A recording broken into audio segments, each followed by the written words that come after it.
Good afternoon, everybody. Welcome to our session. The last couple of sessions have been focused more on forests. We're going to talk about the other part of this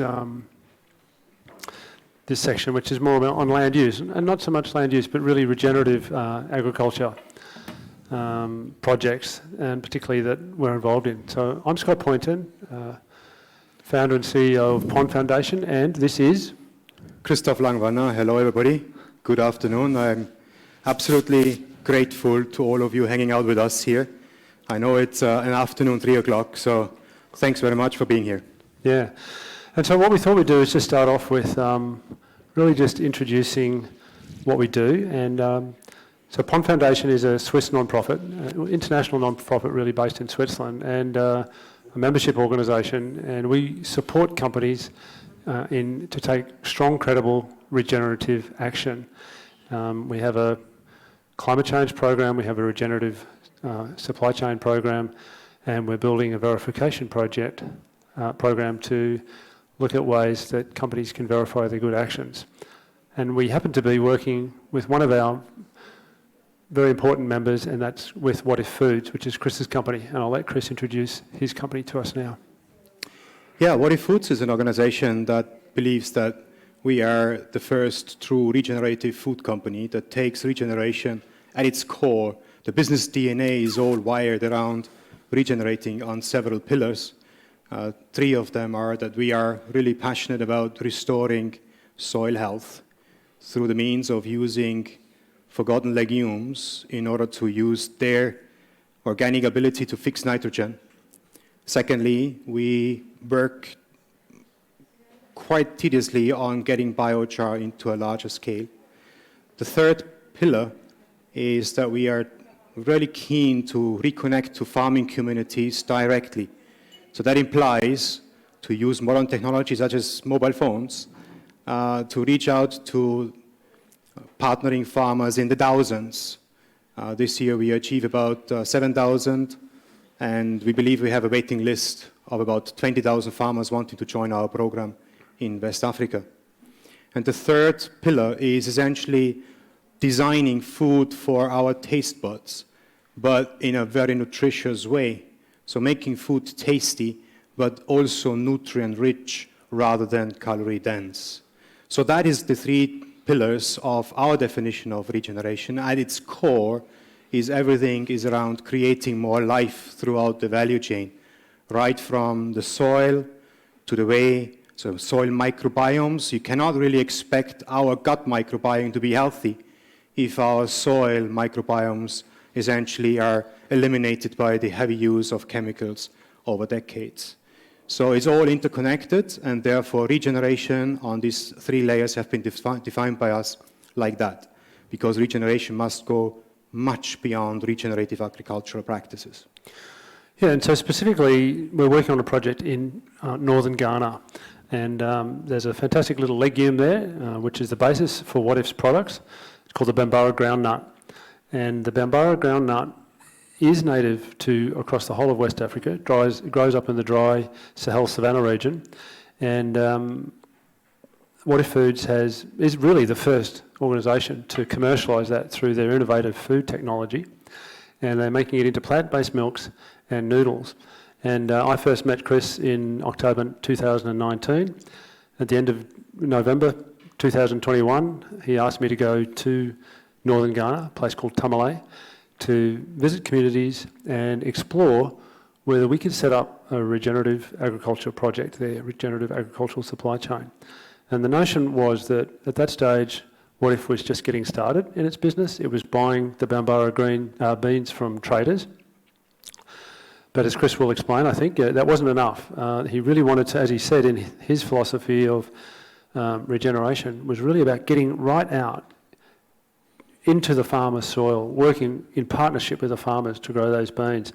And so, based on my experience in a previous organisation called the Forest Trust, working a lot with companies on these regenerative actions, he asked me to go and have a look. And it was fantastic in that the farmers really did want to work with us. And they said, look, we know how to grow Bambara. We've sort of stopped doing it because no one ever came to buy it. But we're ready to work with you. And last year. I went back in February 22 to start the project, working with a local partner there, Mashoud Fasheni, a company called Cassima Ghana, fantastic social entrepreneur that we've partnered with there. And we got going. And if you had told me we were going to work with 200 farmers, I'd have been excited. We ended up working with 980 farmers, and about 60% of them were women, because it's a crop that's traditionally grown by women. And as Chris said, it regenerates the soil. It's a legume. It puts nitrogen back in the soil. We looked at biochar. We did some tests putting biochar in the soil. We got a 26% yield increase on the little fields where we put the biochar. So it was pretty exciting for the farmers, but it was also pretty exciting from the point of view of putting carbon back into the soils. We supported the communities with education materials, health infrastructure, water, and that's all ongoing. And we were pretty excited by that. And this year, because the farmers were also pretty excited, we ended up signing up over 7,000 farmers, more than half of them, again, women. And the project's sort of going from strength to strength. But what we want to talk about now in our session here is getting funding for that. Like, it all sounds, we've given you that sort of précis of the project, because for us, we're pretty excited about the project. We love it. You know, we're seeing these benefits coming in the soil. Our partner farmers are some of the poorest people. I've been very fortunate over a long career to work in over 60 countries. And honestly, when I got to Northern Ghana, I don't think I'd ever met a group of farmers who were as impoverished and desperate as the people up there. There's all sorts of climate change is affecting them. The trading system that they've traditionally sold their crops under robs them of at least 50% of their crops. They're in starvation for 4 to 5 months of the year.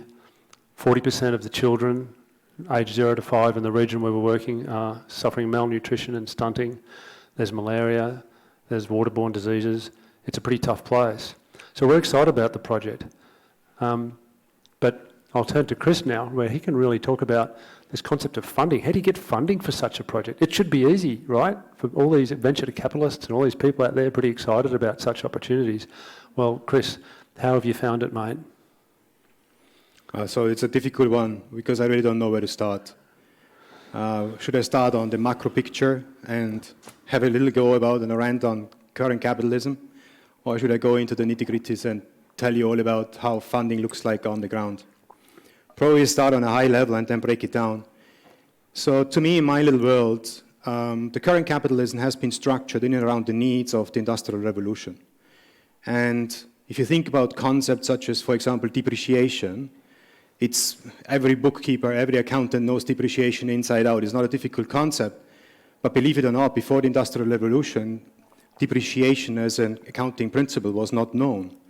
And it took the American railway systems to be financed for humanity to invent depreciation as a concept and make it applicable for bookkeepers in order to deal with huge amounts of capital to go into infrastructure projects. And our current accounting system has these sort of appraisals towards capital in a very unnatural way, because we don't account for the true cost of our goods.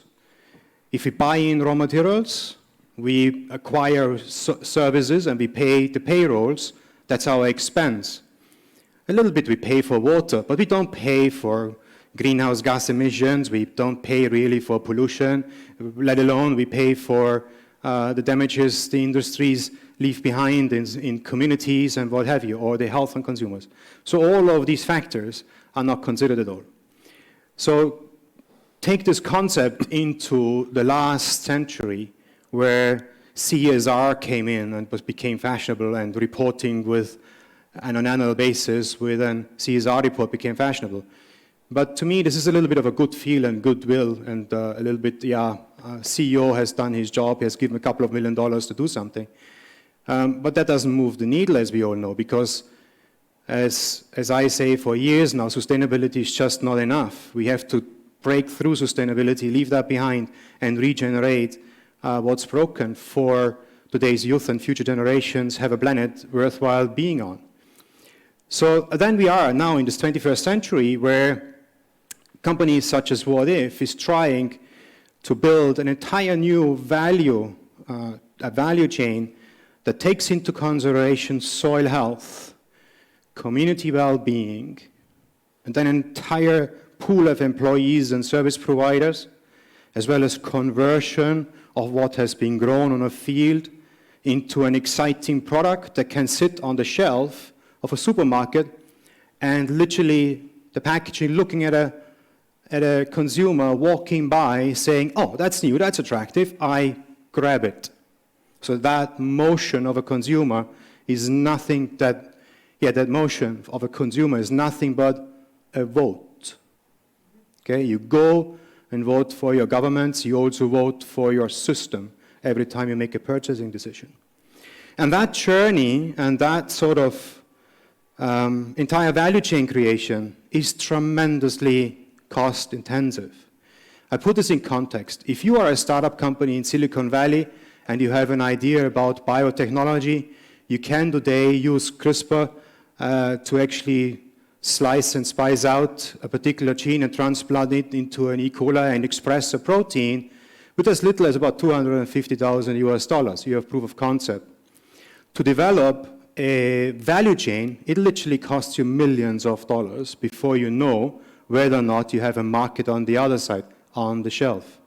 Don't forget, we are in the current agricultural system because we rely on 12 crops and 5 animals to make more than 75% of all food that is being grown, despite us knowing more than 30,000 species being good for human consumption.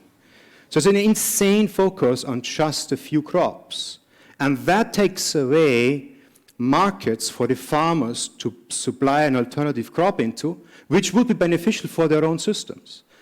So us as consumers, we do not give farming communities the opportunity to do crop rotations because they are not charity folks.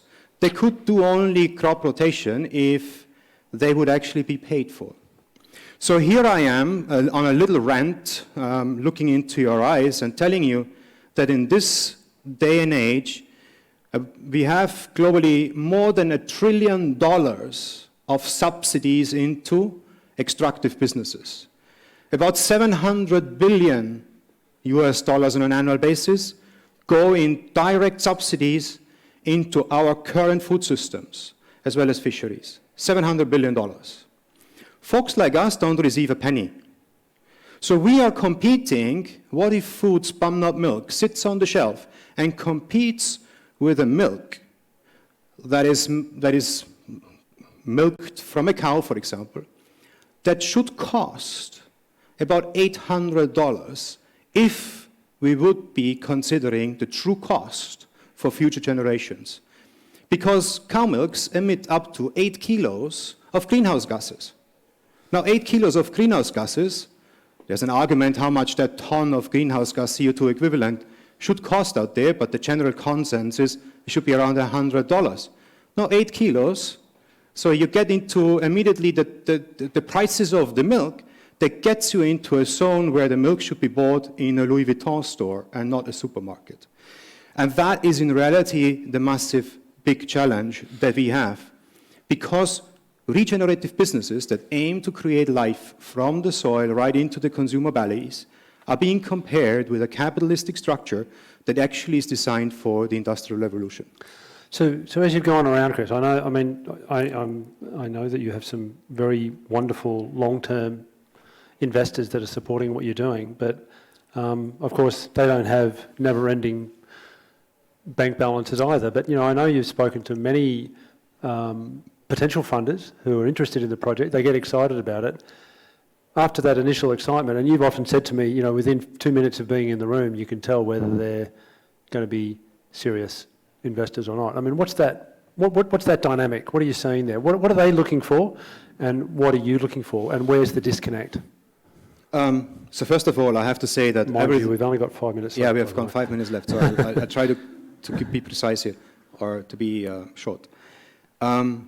Before I start sharing a little bit the experiences that I've done many meetings with potential investors over my entrepreneurial life, but I have to say, at What If Foods, we are essentially 3 entrepreneurs. We have a high net worth individual being our core sponsor. I was an entrepreneur before. I've exited from a business. I had a little bit of funds available and I pumped everything back into What If Foods. As well as some of my folks, we took private loans to see us through the pandemic, which was essentially 3 years of funding without revenue. So we managed it without loss of one single employee. But that is a different story. So how is that feeling if you go in a room? I have met some of the most progressive capital companies in the world as per their homepage. The moment you walk in and have a conversation with them, you either meet junior folks who are just coming out of business school and are the subject matter experts on constructing fancy Excel sheets without the life experience on the ground, without having ever been out there making their hands dirty. And I don't blame them. This is just another part of a system that is a little bit broken. So if I meet these sort of folks, it's always a great session because they learn a lot. But more frequently than not, they come away from saying, hey, I would love to fund this. This is great initiatives, fantastic. You can actually build a regenerative economy. That means the capital we put in you has a fantastic expectation on the return base. But then they turn around and no later than 2 hours or 2 days, they basically tell us, look, you don't fit any of our silos. You're not really an agricultural company, you're not a tech company, you're not a food company, you're not a brand company, you're none of the above. Or you're not even a carbon removal company if you look at the biochar aspect of things. So we don't fit in any of their baskets, we don't fit into their silos. And therefore, appraisals and due diligence get stuck right there off the ground, which is a shame because if they would structure their funds from where their heart is, then conversations would be differently. Yeah. I can just say, again, mindful of the time, just from the Pond Foundation's perspective, we have looked at potential donor funding and, from foundations and various donors to support the project. And likewise, they say, oh yes, you're only just getting started, so we need a track record from the project to check that it's okay. And you sort of just keep butting your head against all of these barriers. And so we forge on. And so, again, I'm just looking at that timer. We did want to ask if anyone had a question from the crowd. We've got about 3 minutes left, so we could go on talking about particularly Chris's experience. But has anyone got a question? Otherwise, we could just say some more. Any questions, folks? No. Thanks, Andrew.